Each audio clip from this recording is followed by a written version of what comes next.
Hey, salut tout le monde, je vais faire une petite vidéo qui explique comment configurer pour qu'une VM existante démarre à partir d'un fichier ISO dans Proxmox. Donc par défaut, quand on crée une machine virtuelle, il nous demande de sélectionner le fichier ISO qu'on veut utiliser pour installer le système d'exploitation. Et ensuite, au premier démarrage de la machine virtuelle, c'est le média d'installation du fichier ISO qui est démarré. Par contre, une fois que le système d'exploitation est installé, c'est toujours ce nouveau système d'exploitation qu'on vient d'installer qui va démarrer. Donc le disque dur de la machine virtuelle et non le fichier ISO. Et très souvent, c'est parfait comme ça.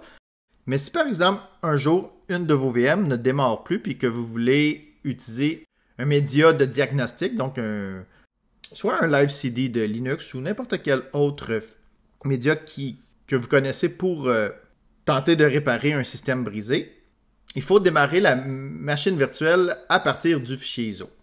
Donc, pour mon exemple, je vais prendre cette machine virtuelle-là. Donc, si vous voulez démarrer un fichier ISO à partir d'une machine existante, le premier endroit qu'il faut venir dans Proxmox, c'est dans Hardware. Et ici, vous avez l'entrée CD, DVD, Drive, et vous faites Edit, et vous pouvez, en cliquant ici, sélectionner les fichiers ISO qui sont dans votre serveur Proxmox. Donc, dans mon cas, je veux démarrer sur le fichier ISO de Debian 12. Donc, je vais choisir Debian 12 et je vais faire OK. L'autre truc qu'il faut modifier, c'est ici dans le menu de gauche et choisir Options. Et on a une entrée qui s'appelle Boot Order. Donc, l'ordre des démarrages. Je vais faire Edit et on voit présentement dans ma situation, le périphérique qui démarre en premier, c'est le disque dur SCSI. Et le deuxième, c'est le CD-ROM ici. Et le troisième, c'est l'interface réseau. Donc, le seul truc qu'il faut faire, c'est de mettre le CD-ROM en premier.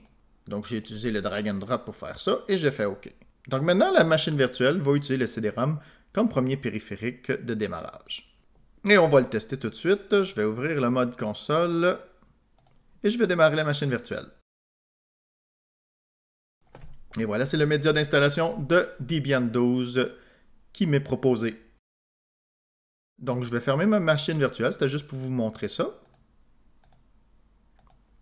Donc, par la suite, lorsque vous avez fait ce que vous voulez faire et que vous voulez que la machine virtuelle démarre par défaut le disque dur de la machine virtuelle, c'est de juste faire le contraire. Donc, Edit, de remonter à la première position le disque SCSI.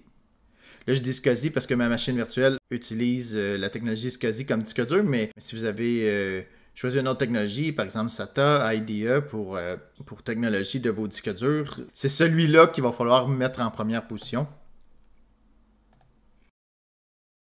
Et après avoir remis comme c'était, donc si je rouvre la console et je démarre la machine virtuelle, ça va être mon système d'exploitation qui va démarrer. Dans mon cas, c'est Red Hat Linux.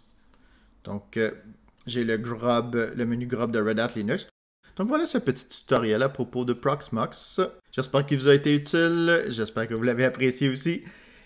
N'hésitez pas à écrire dans les commentaires ce que vous avez aimé, ce que vous avez moins aimé, histoire de pouvoir améliorer mes futures vidéos. Et je vous souhaite une bonne fin de journée. Bye bye!